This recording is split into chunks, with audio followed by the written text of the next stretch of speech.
Hi students, आज next problem देखेंगे हम एडमिशन ऑफ पार्टनर के लिए। तो पहले तो हम रीड करेंगे, आपका कंसंट्रेशन होना चाहिए। अभी बहुत से प्रॉब्लम्स हमें लिए, स्टेप्स क्या है, पोस्टिंग कैसे करेंगे, एडजस्टमेंट पोस्टिंग करते हुए क्या करना है, ये स्टेप बाय स्टेप आपको रिमेंबर करना है। जब आप ठीक से फोकस करोगे तो आपको भी ये आ जाएगा। जैसे मैं पोस्टिंग कर रहा हूँ वैसे ही अगर आप उसी समय पोस्टिंग करने के लिए ले लें तो ये प्रॉब्लम आपको समझ में आ जाएगा। ठीक है, तो मैं बोलूँगा पहले ही आप प्रिपेयर करके रखो, जैसे मैंने प्रिपेयर करके रखा है। तो मेरे साथ पोस्टिंग करो तो आपको पोस्टिंग भी समझ में आ जाएगा, और फिर एडजस्टमेंट पोस्टिंग भी मेरे साथ करो। वीडियो पॉज करके आप 1 बाय 1 पोस्ट कर सकते हो तो आपको वो भी समझ में आ जाएगा। ठीक है, अभी तो इतने प्रॉब्लम तो हो चुके हैं कि हम ये कर सकते हैं। ठीक है, चलो मैं रीडिंग करता हूँ। Atul and Amol were partner sharing profit and losses in the ratio of 2:1 respectively. ये उनका ओल्ड रेशियो है। The balance sheet was as follows. Liabilities में उनका कैपिटल बैलेंस दिया है, प्रॉफिट एंड लॉस दिया है। देखो इस बार ट्रेड क्रेडिटर्स, बिल्स पेएबल, अतुल लोन अकाउंट दिए। एसेट्स में कैश बैंक बैलेंस है, investment, debtors, stock, furniture, building से रिमेनिंग एसेट्स है। एडजस्टमेंट्स में देखते क्या दिया है। ऑन 1 अप्रैल 2012 ये डेट दिया है। ये डेट को नया पार्टनर आया है, इंटर किया बिजनेस में, तो ये डेट जो है बैलेंस शीट को जाती है। याद रखना, नए पार्टनर के एडमिशन की डेट जाती है balance sheet. So Rahul is admitted in the partnership. New partner is Rahul. Rahul should bring in cash 12,000 as a capital. वो कैपिटल की तौर पर 12,000 बिजनेस में लाएगा और 1/5 शेयर होगा उसके फ्यूचर प्रॉफिट। तो ये तो अभी नेसेसरी है ही नहीं है। गुडविल अकाउंट भी raise in the books of the firm ₹4,500। तो गुडविल अकाउंट रेज किया गया बिजनेस में। तो गुडविल रेज का एंट्री, इसका मतलब न्यू पार्टनर बिजनेस में अपना शेयर नहीं लाएगा। ठीक है, बिल्डिंग इज रीवैल्यूड एट 28,000। देखो बिल्डिंग का नाम यहाँ पे भी है और ऊपर बैलेंस शीट में भी है। तो ये एडजस्टमेंट हो गई बिल्डिंग पे, तो हम टिक मार्क करेंगे। मैंने पहले से ही टिक मार्क किया है। द वैल्यू ऑफ स्टॉक भी रिड्यूस बाय ₹1,500। स्टॉक का नाम दिया है यहाँ पे भी और यहाँ पे भी, तो टिक मार्क करेंगे। यहाँ पे 2 बार नाम आ गया।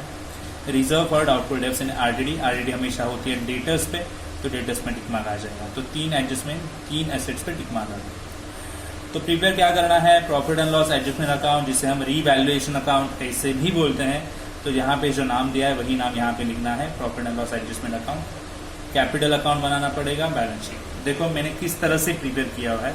ये मेरा पहला account profit and loss adjustment account. यहाँ पे मैं लॉस लिखूंगा ए साइड में और ये साइड में प्रॉफिट लिखूंगा, जो भी मुझे एडजस्टमेंट्स में मिलेंगे। एडजस्टमेंट का लॉस ये साइड में, एडजस्टमेंट का प्रॉफिट ये साइड में। ठीक है, देन सेकेंड अकाउंट मेरा रहेगा उसके नीचे पार्टनर्स का कैपिटल अकाउंट। देखो 2 पार्टनर्स पहले से ही ओल्ड पार्टनर्स थे, अतुल एंड अमोल, और नया पार्टनर उनके बीच में आ गया राहुल। ठीक है, तो पार्टनर्स कैपिटल हो गया। उनका बैलेंस जो है यहाँ पे दिखता है, तो मैंने पहले से ही लिखा है बाय बैलेंस ब्रॉट डाउन। तो पोस्टिंग करते हैं तो याद रहेगा। आफ्टर ऑल थर्ड अकाउंट जो है वो नए पेज पे रहेगा मेरे। देखो ये साइड पे कौन सा अकाउंट है आप देख पा रहे हो। Yes, balance sheet as on 1 April 2012। देखो डेट यहाँ पे आ गया जो न्यू पार्टनर के एडमिशन का था। तो बैलेंस शीट में यहाँ पे लाइबिलिटीज और यहाँ पे सब एसेट्स में लिखूंगा। 2 कॉलम्स है, पहला इनर दूसरा आउटर, पहला इनर दूसरा आउटर। अगर टिक मार्क रहेगी किसी भी एडजस्टमेंट पे, एसेट्स पे, तो मैं इनर में लिखूंगा और जिसपे नहीं है उसको आउटर में लिखूंगा। तो पोस्टिंग करते हुए आपको समझ में आ जाएगा। और लास्ट अकाउंट जो मैंने बनाया है वो है कैश बैंक अकाउंट। देखो यहाँ तो डेबिट और क्रेडिट, यहाँ पे ओपनिंग बैलेंस रहता है टू बैलेंस ब्रॉट डाउन, मतलब बैलेंस शीट में जो भी बैलेंस दिया जाएगा वो इसी साइड में लिखा जाएगा। अब तक के प्रॉब्लम्स मैंने ऐसे ही किया है, आगे भी ऐसे ही चलता रहेगा। ओपनिंग बैलेंस यही क्या है। ठीक, अभी हम चालू करेंगे पोस्टिंग। पोस्टिंग हमें करना है step by step. Step by step यानी कैसे, देखो आपके लिए मैं कुछ स्टेप्स यहाँ पे लिख के रखा हूँ। कैटेगरी करनी है हमें एसेट्स और लाइबिलिटीज में। एसेट्स में आपको 3 स्टेप में पोस्ट करना है एसेट को। पहले cash bank balance, cash bank account में जाने वाला है। देन रिमेनिंग एसेट्स, एसेट्स में जाएंगे। एंड अगर प्रॉफिट एंड लॉस एसेट्स में हुआ तो या तो नहीं आएगा। देखते हैं इनमें से क्या एसेट्स में है। मैं बोलूँगा पहले तो हमें कैश बैंक दिख रहा है, येस है। रिमेनिंग एसेट्स है, येस, 2 स्टेप बन जाएंगे। प्रॉफिट एंड लॉस यहाँ पे नहीं है एसेट्स में, तो एसेट्स का 2 ही स्टेप। कैश बैंक लिखो कैश बैंक में और रिमेनिंग असेट्स लिखो एसेट्स में। तो मैं पोस्ट करने जा रहा हूँ, आप ठीक से देख लो, आप मेरे साथ पोस्टिंग कर सकते हो अगर आपका अकाउंट्स प्रिपेयर है तो, ठीक है। तो cash bank account cash bank में जाएगा। मैंने पहले ही बोला कैश बैंक का बैलेंस मुझे यहाँ लिखना है, तो मैंने ऑलरेडी लिख के रखा है टू बैलेंस ब्रॉट डाउन, और वहाँ पे अमाउंट जाएगा 4000। ओके, मैंने कैश बैंक का बैलेंस जो है पोस्ट किया और मेरी पहली स्टेप पूरी हो गई। अभी एसेट्स लिखना है मुझे, तो उसके नीचे इन्वेस्टमेंट दिया है, तो मैं एसेट्स में लिखने के लिए जाऊँगा। तो देखो यहाँ पे एसेट्स मेरी यहाँ पे है, मैं लिखूँगा इन्वेस्टमेंट, जो भी अमाउंट है वो लिखेंगे। तो इनर और आउटर, तो टिक मार्क नहीं है इन्वेस्टमेंट में, तो फिर आउटर में लिखेंगे। ओके, आफ्टर दैट मेरे पास डेटर्स है जिस पे टिक मार्क है 15,000 के, तो उसके नीचे ही हम लिखेंगे। देखो यहाँ पे डेटर्स 15,000 के टिक मार्क है, इसलिए मुझे इनर कॉलम में लिखने पड़ेंगे और मैं एक लाइन छोड़ दूंगा, ठीक है, क्योंकि उस पर टिक मार्क है। देन डेटर्स के बाद आएगा स्टॉक जो 21,000 का है और उस पर भी टिक मार्क, तो भी असेट्स ही है, सब इधर ही लिखने हैं असेट्स में। तो स्टॉक जिस पे टिक मार्क है 21,000 इनर कॉलम में और लाइन छोड़ दी। आफ्टर दैट मुझे दिख रहा है फर्नीचर जो 5,000 का है बट टिक मार्क नहीं है, ठीक है, तो फर्नीचर एसेट्स में ही लिखेंगे। देखो यहाँ पे लिखेंगे, एक लाइन छोड़ी है पहले से, फर्नीचर जिसकी अमाउंट है 5,000, टिक मार्क नहीं होने की वजह से अमाउंट डायरेक्ट आउटर कॉलम में, बाहर के कॉलम में जाएगा। एंड लास्ट बिल्डिंग जो 25,000 की वैल्यू दिखा रहा है यहाँ पे, तो उस पर टिक मार्क है और वो भी जाएगा एसेट्स में। तो यहाँ पे लिखेंगे बिल्डिंग अमाउंट 25,000 और वो इनर कॉलम में हमने लिख दी और एक लाइन छोड़ दी। इस तरह से एसेट साइड का पोस्टिंग क्लियर हो गया। पहले हमने क्या देखा, cash bank, then remaining assets और प्रॉफिट एंड लॉस असेट्स में है या नहीं है। तो प्रॉफिट एंड लॉस नहीं है इधर, only cash bank and remaining asset का 2 स्टेप बनेगा, ठीक है। अभी हम जाएंगे लायबिलिटी पोस्टिंग में। इससे पहले लायबिलिटी में क्या पोस्टिंग कर सकते हैं मैं यहाँ पे आपको दिखाऊंगा। कैपिटल का बैलेंस आपको लिखना है, कैपिटल अकाउंट में जाएगा। देखो आपको कैपिटल का थोड़ा पार्ट दिख रहा है यहाँ पे, मैंने पहले ही बोल के रखा है कैपिटल का बैलेंस मुझे क्रेडिट साइड में यहाँ पे लिखना है, मैंने पहले से ही लिख के रखा बाय बैलेंस ब्रॉट डाउन, तो मैं कैपिटल का बैलेंस यहाँ पे लिखूंगा, ठीक है। उसके बाद रिजर्व्स या फिर प्रॉफिट एंड लॉस अगर लायबिलिटी में हुआ तो फिर वो भी जाएगा पार्टनर्स कैपिटल में यहाँ पे नीचे, तो हम देखेंगे क्या है। और तीसरा स्टेप बनेगा रिमेनिंग लायबिलिटीज। तो देखते हैं ये 3 में से कितने स्टेप्स बनते हैं यहाँ पे। ओके, सो देखो ये आपके सामने बैलेंस शीट है, इसमें लायबिलिटीज में आपको पहले कैपिटल बैलेंस दिखेगा, एक स्टेप बन गई। आपको देखो प्रॉफिट एंड लॉस यहाँ पे दिया है, तो ये प्रॉफिट एंड लॉस यानी सेकंड स्टेप हो गई अपनी, जो हमें प्रॉफिट एंड लॉस में पार्टनर्स कैपिटल में दिखाने हैं। एंड ये तीनों हो गए रिमेनिंग लायबिलिटीज जो आपको लायबिलिटीज में लिखनी पड़ेगी। तो मैं पहले कैपिटल बैलेंस पोस्ट करूंगा, then profit and loss post करूंगा एंड देन रिमेनिंग लायबिलिटीज हम पोस्ट कर देंगे। तो कैपिटल कहाँ पे जाएगा, कैपिटल अकाउंट में। देखो अतुल का 24,000 है एंड अमोल का 16,000 है, तो दोनों का बैलेंस हम पोस्ट करेंगे। मैंने पहले ही बोला है आपको, ये साइड में क्रेडिट साइड में पार्टनर्स कैपिटल के मुझे बैलेंस लिखना है। अतुल का बैलेंस अतुल के कॉलम में जाएगा 24,000 और अमोल का बैलेंस अमोल के अकाउंट में जाएगा 16,000। राहुल का बैलेंस नहीं मिलेगा क्योंकि ओल्ड पार्टनर नहीं है वो। उसके नीचे हमें सेकंड स्टेप देना था प्रॉफिट एंड लॉस का, जो देखो मैंने बोला है यहाँ पे प्रॉफिट एंड लॉस, प्रॉफिट या हो लॉस हो वो होता है पार्टनर्स का और हमें वो पार्टनर्स में देना पड़ेगा। अगर वो लायबिलिटी में है तो यहाँ पे आता है क्रेडिट साइड में, तो मैं यहाँ पे लिखूंगा by profit and loss account. ये बिकॉज ऑफ लायबिलिटी में है, देखो यहाँ पे लायबिलिटी यानी क्रेडिट साइड होती है, तो इसीलिए प्रॉफिट एंड लॉस पार्टनर के क्रेडिट में गया। अगर यही प्रॉफिट एंड लॉस इधर होता, मैं बार बार डिस्कस कर रहा हूँ यहाँ पे, अगर एसेट साइड में प्रॉफिट एंड लॉस हुआ तो अगर ये साइड में प्रॉफिट एंड लॉस आया आगे कोई भी प्रॉब्लम नहीं, तो ये जो प्रॉफिट एंड लॉस ये साइड में अगर होगा तो आपको पार्टनर्स कैपिटल के डेबिट में इधर लिखना पड़ेगा, ये साइड में टू प्रॉफिट एंड लॉस ऐसे। अभी ये लायबिलिटीज में है, लायबिलिटीज यानी क्रेडिट साइड बनती है, तो इसलिए मुझे क्रेडिट साइड में यहाँ पे लिखाना पड़ेगा। ओके, कितनी अमाउंट है, तो 6,000 है, क्या आपने देखी 6,000, यस 6,000 आपको कौन से रेशो में डिस्ट्रीब्यूट करनी है, 2:1। तो मैं आपको डिस्ट्रीब्यूट करके बताऊंगा। यहाँ पे देखो मैंने कैलकुलेशंस थोड़े करके अरेंज करके रखे हैं, 2:1 रेशो है, यानी रेशो प्रॉपर हो गया। फ्रैक्शन में 2 अपॉन इनका टोटल 3, 1 अपॉन इनका टोटल 3। सो पहले पार्टनर्स का 2/3, दूसरे पार्टनर का 1/3। मैंने अरेंज करके रखा है। 6000 मुझे डिस्ट्रीब्यूट करने थे, इंटू 2/3, तो 3 से डिवाइड किया 2000, 3 से डिवाइड किया 2000, इंटू करेंगे 2000 इंटू 2, तो अमाउंट, पहले अमाउंट मिलेगी हमें 4000 और दूसरी अमाउंट मिलेगी 2000। तो 4000 एंड 2000 ऐसे दो अमाउंट्स मिल गई जो ओल्ड पार्टनर्स में हमें डिस्ट्रीब्यूट करके लिखनी पड़ेगी। यहाँ पे 4000 एंड 2000। इस तरह से हमने 2 स्टेप पूरी कर ली। लायबिलिटीज की, कैपिटल पोस्ट किया और प्रॉफिट एंड लॉस पोस्ट किया। अभी जो बचेंगे लायबिलिटीज हो जाएंगे लायबिलिटीज में। तो हमारे पास लायबिलिटीज पोस्ट करने के लिए है 3, और हम पोस्ट कहाँ पे करेंगे? बैलेंस शीट के लायबिलिटीज में। तो यहाँ पे पोस्ट करेंगे। ठीक है, मैं 1 बाय 1 यहाँ पे पोस्ट करता हूँ, आप भी मेरे साथ पोस्ट कर सकते हो। फोकस, ट्रेड क्रेडिटर्स दिए 20,000, तो लायबिलिटीज है। कुछ जगह मैंने कैपिटल्स के लिए छोड़ दी, कैपिटल नाम लिख के, तो उसके नीचे मैं यहाँ पे लिखता हूँ, चलो, ट्रेड क्रेडिटर्स। देखो ठीक से, क्रेडिटर्स 20,000, टिक मार्क नहीं होने की वजह से अमाउंट दूसरे कॉलम में, आउटर कॉलम में चला गया। उसके बाद आएगा बिल्स पेबल। देखो बिल्स पेबल दिख रहा है आपको, 1500 का है, 1500 बिल्स पेबल। मैं यहाँ पे लिखूंगा लायबिलिटीज में, क्रेडिटर्स के नीचे बिल्स पेबल कितना, 1500। उसके बाद मुझे दिख रहा है अतुल लोन, ये भी लायबिलिटी ही है, लोन भी लायबिलिटी ही बनेगा, तो यहाँ पे ही लिखना पड़ेगा अतुल लोन। कितनी अमाउंट लिखनी पड़ेगी? जो है 5000। इस तरह से हमने एसेट्स एंड लायबिलिटीज का पोस्टिंग पूरा कर लिया। अभी हमें पोस्ट करना है एडजस्टमेंट्स। तो एडजस्टमेंट पोस्ट करने के लिए हम रीड करेंगे एडजस्टमेंट्स। देखो यहाँ पे बोला था 1 अप्रैल डेट दिया है, पार्टनर का नाम दिया राहुल, जो एडमिट किया गया है। पहले एडजस्टमेंट में बोलते हैं कि राहुल ने कैपिटल लाया 12,000 का, यानी क्या लाया? कैश लाया। तो कैश वो लेके आ रहा है, bring in a cash, cash लेके आ रहा है, तो कैश बैंक अकाउंट डेबिट बनेगा। तो कैश बैंक के डेबिट में लिखना पड़ेगा। मेरे पास कैश बैंक यहाँ पे है, आप देख रहे हो, ये मेरी डेबिट साइड है कैश बैंक की, तो मुझे यहाँ पे लिखना पड़ेगा कितनी अमाउंट लाई उसने, 12,000 लाई।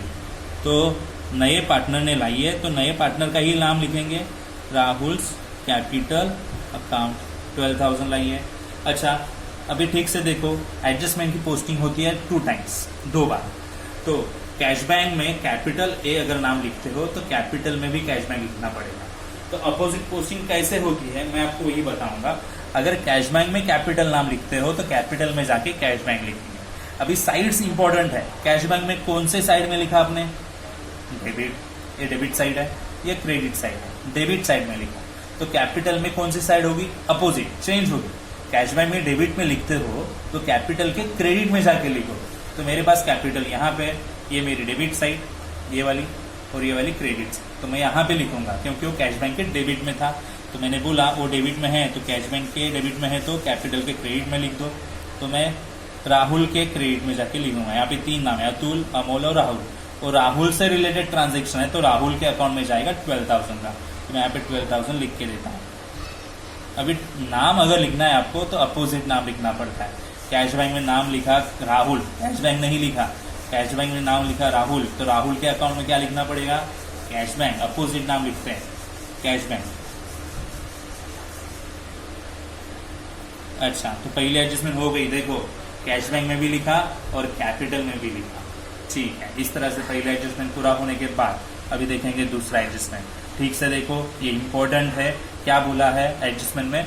Goodwill account be raised in the books of the firm for 4,500। अगर गुडविल रेज हो रहा है तो आपको उसका पहला इफेक्ट रिमेंबर करना पड़ेगा। केस 2 है ये गुडविल का। नया पार्टनर गुडविल का शेयर नहीं ला रहा है, तो इसलिए ओल्ड पार्टनर ने सोचा और गुडविल रेज करने के लिए आगे बढ़े। तो गुडविल रेज करने पे क्या इफेक्ट होता है, वो इफेक्ट आप याद रखो। गुडविल रेज किया, गुडविल ओपन किया बिजनेस में, गुडविल अकाउंट, तो गुडविल रेज करने का एंट्री पहला जाएगा, आप असेट में लिखोगे। किधर लिखोगे? एसेट्स में। कितना?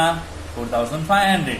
तो गुडविल रेज करने की वजह से पहला इफेक्ट जो है जाएगा डायरेक्टली एसेट्स में। यहाँ पे मैं यहाँ पे लिखूंगा गुडविल। तो कितना अमाउंट है? 4,500 मैंने इनर में लिखा। अगर कुछ एडजस्टमेंट हुई तो मैं लेस करूंगा, अदरवाइज वो डायरेक्ट बाहर जाएगा। तो पहला इफेक्ट गुडविल रेज किया यहाँ पे, और दूसरा इफेक्ट बनेगा। हर एक एडजस्टमेंट का 2 इफेक्ट होता है। मैंने बोला गुडविल रेज किया। कौन रेज करेगा गुडविल? अभी बिजनेस में नया पार्टनर अभी इंटर हुआ है, उसके भी कुछ राइट्स भी चालू नहीं हुए हैं। तो गुडविल रेज करने का राइट किसके पास होगा? दो पार्टनर, अतुल एंड अमोल के पास। तो वो दो पार्टनर्स में वो गुडविल डिस्ट्रीब्यूट करो, क्योंकि उन्होंने रेज किया है तो उनके अकाउंट में जमा करो। तो गुडविल यहाँ पे लिख दिया, गुडविल यहाँ पे लिख दिया एसेट्स में। एसेट्स यानी डेबिट साइड होता है, तो अपोजिट साइड क्या होगा? क्रेडिट। किसने रेज किया उनके क्रेडिट में जाके लिखो यहाँ पे। तो बाय गुडविल, आपको एक गुडविल के रेज करने के इफेक्ट्स याद रखने हैं। गुडविल रेज में क्या होता है, एक तो असेट में जाके लिखेंगे और पार्टनर्स के क्रेडिट में डिस्ट्रीब्यूट करेंगे। कितनी अमाउंट? वही 4500 जो वहां पे लिखी है।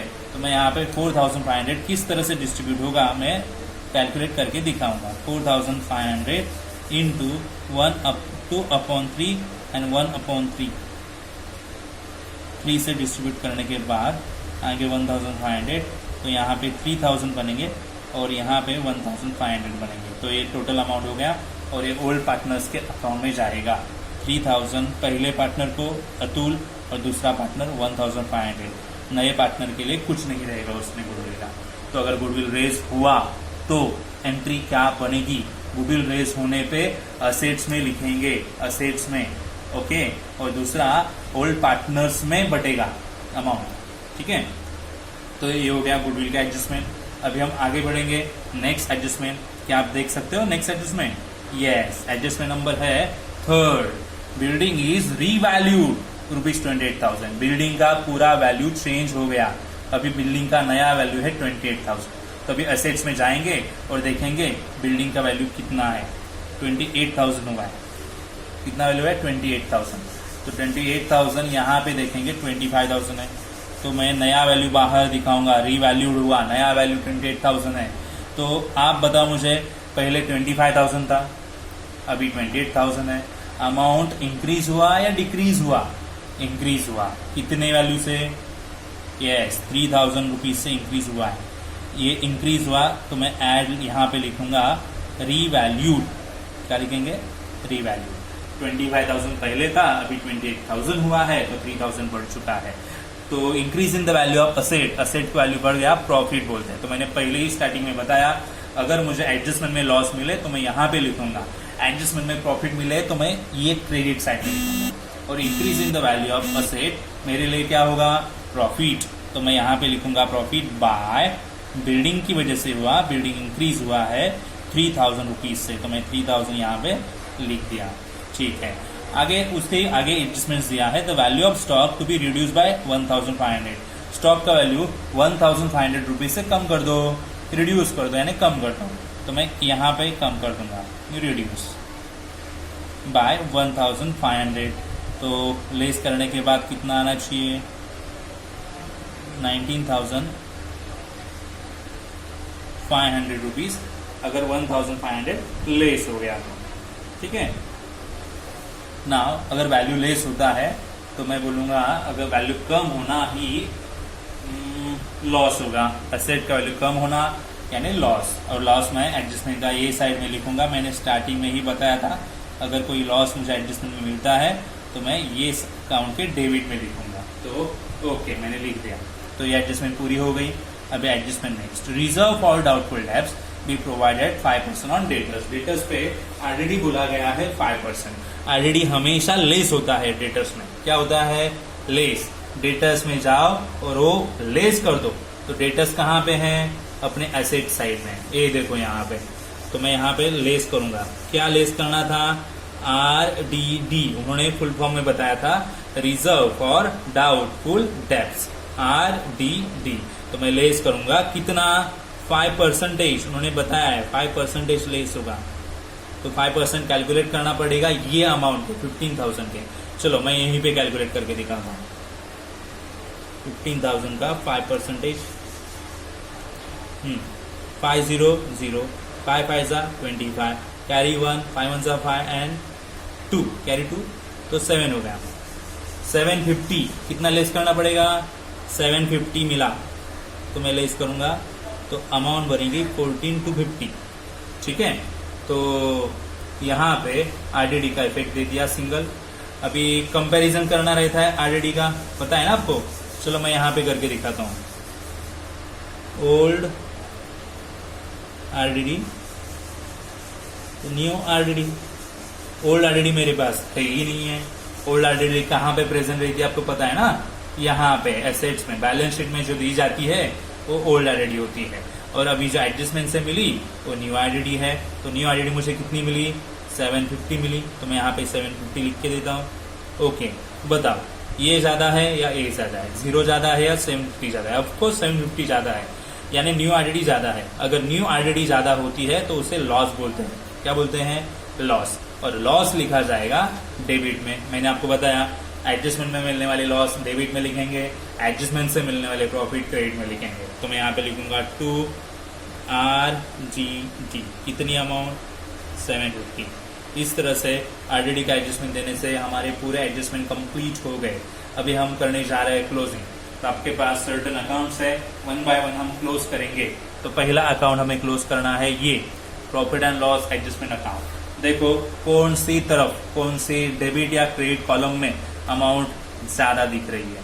तो यहाँ पे 1500 एंड 750 टोटल अप्रोक्सीमेटली, या फिर डायरेक्टली बोलेंगे 2250 हो जाएगा। और यहाँ पे 3000 है, तो ऑफकोर्स 3000 ज्यादा होंगे। तो 3000 अगर ज्यादा है तो हम यहाँ पे लिखेंगे पहले 3000 और फिर यहाँ पे लिखेंगे 3000।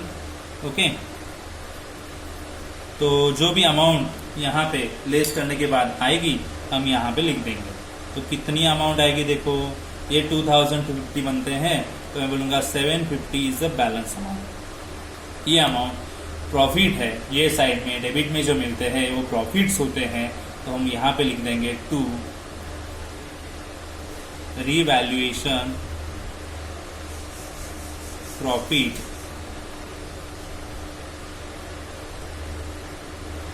Transfer to capital. किसके कैपिटल में जाएगा, 3 पार्टनर्स हैं यहाँ पे, ओल्ड पार्टनर्स में जाएगा। किसमें जाएगा, ओल्ड। ओल्ड यहाँ पे 2 ही है, अतुल पहला और दूसरा अमोल। ठीक है, तो 750 उनमें डिस्ट्रीब्यूट कर दो। 750 डिस्ट्रीब्यूट करेंगे, मैं यहाँ पे ऊपर करता हूँ, 750 डिस्ट्रीब्यूट करेंगे तो 2:1 है, 2/3 एंड 1/3 ये अमाउंट डिस्ट्रीब्यूट करनी पड़ेगी। तो मैं बोलूँगा 250 आ गया, तो इससे ऊपर 500 मिलेगी और नीचे 250 मिलेगी। तो टोटल 750 होंगे। 750 में से 500 गए अतुल को, 250 गए अमोल को। ठीक है, अभी ये मिला प्रॉफिट का बैलेंस। प्रॉफिट किसे देना है, पार्टनर्स को देना है। तो पार्टनर्स का नाम यहाँ पे आ गया, तो पार्टनर्स में भी जाएगा ना। यहाँ पे देखो ये प्रॉफिट एंड लॉस के डेबिट साइड में लिखा है, डेबिट। ओके, तो ये डेबिट साइड में अगर लिखा है तो फिर हम क्रेडिट साइड में लेके जाएंगे अपोजिट पार्टनर्स कैपिटल के। जो अकाउंट में डेबिट है दूसरे अकाउंट में क्रेडिट होगा। तो मैं बोलूंगा पार्टनर्स कैपिटल के क्रेडिट, यानी ए साइड में लिखना पड़ेगा। क्या लिखना पड़ेगा, by profit and loss adjustment account. क्यों, यही क्यों नाम लिखा, क्योंकि प्रॉफिट एंड लॉस एडजस्टमेंट नाम में कैपिटल है, तो कैपिटल में profit and loss adjustment account लिखना पड़ेगा। तो यहाँ पे लिख दिया। अमाउंट्स भी 500 एंड 250 ऑलरेडी डिस्ट्रीब्यूट कर चुके हैं हम, 500 एंड 250 यहाँ पे लिख दिया, यहाँ पे डैश। नाउ अभी हमारे सामने क्लोज करने के लिए अकाउंट है पार्टनर्स कैपिटल। तो आप देख सकते हो पार्टनर्स कैपिटल यहाँ पे ये डेबिट साइड है जहाँ पे कुछ भी नहीं है, और एक क्रेडिट साइड है। 1 बाय 1 क्लोज करेंगे। पहले आता है राहुल का नाम, ये साइड से देखेंगे तो 12,000 लिख दिया, यहाँ पे भी 12,000 आ गया, और ऊपर लेस करने के लिए कुछ नहीं है तो वही अमाउंट रिटर्न यहाँ पे लिख देंगे 12,000। देन 16,000, 2,000, 1,500, 250 है। तो ये सब का टोटल करेंगे अमोल के अकाउंट का, तो 750 हो गया, एंड 6, 2, 8 एंड 9, 19,750 आ गया टोटल अमोल का बैलेंस का। तो 19,750 यहाँ पे लिखना पड़ा। ठीक है, सर्कल किया क्योंकि वो बैलेंस है। अब ये देखेंगे ये कितना बनता है, तो 500 वैसे ही लिखा, 3,000, 4,000, 4,000, तो 8 एंड 11,000 का 1 कैरी 1, 31,500 बनेगा। तो 31,500 यहाँ पे लिख देंगे। यहाँ पे लेस करने के लिए कुछ भी नहीं है, तो यही हमारा बैलेंस होगा। सो इसे हम नाम देंगे to balance carry down. Closing में मिलता है तो कैरी डाउन बोलते हैं। ओके, कैरी ए स्लैश ऐसे, ओके, क्रॉस लाइन है, कैरी डाउन। अब ये बैलेंस है तो बैलेंस शीट में लिखना पड़ेगा। तो बैलेंस शीट में हम लिखेंगे यहाँ पे। देखो पहला पार्टनर कौन है, अतुल, दूसरा अमोल, तीसरा राहुल, और जो भी अभी जो बैलेंस हमने ढूंढा उनके अकाउंट्स में, वो बैलेंस हमें लेना पड़ेगा। 31,500 पहले पार्टनर का, तो हम लिख देंगे 31,500 यहाँ पे। देन दूसरे पार्टनर के लिए कितना मिला, 19,750 मिला। देखो यहाँ पे 19,750 एंड 12,000, 19,750, तो यहाँ पे लेंगे 19,750 और 12,000, टोटल करेंगे 250 कैरी 1, 10, 12 एंड 13 कैरी 1, 63, 250 आ गए। ठीक है, अभी और एक अकाउंट क्लोज करना है जिसे हम कैश बैंक बोल रहे हैं। तो ये भी बैलेंस यहाँ पे ज़्यादा इधर कुछ नहीं है, तो ये ज़्यादा है तो यही टोटल करेंगे 16,000। यहाँ पे भी लिखना पड़ेगा 16,000। ओके, तो वही रहेगा बैलेंस हमारे लिए। तो हम ऊपर लिख देंगे बैलेंस सर्कल में और उसे बोलेंगे बाय बैलेंस कैरी डाउन। ये कैश का बैलेंस है, कैश बैंक यानी असेट, तो असेट में लिखना पड़ेगा। तो मैं यहीं पे लिख देता हूँ कैश बैंक, कितना 16,000 मिला था।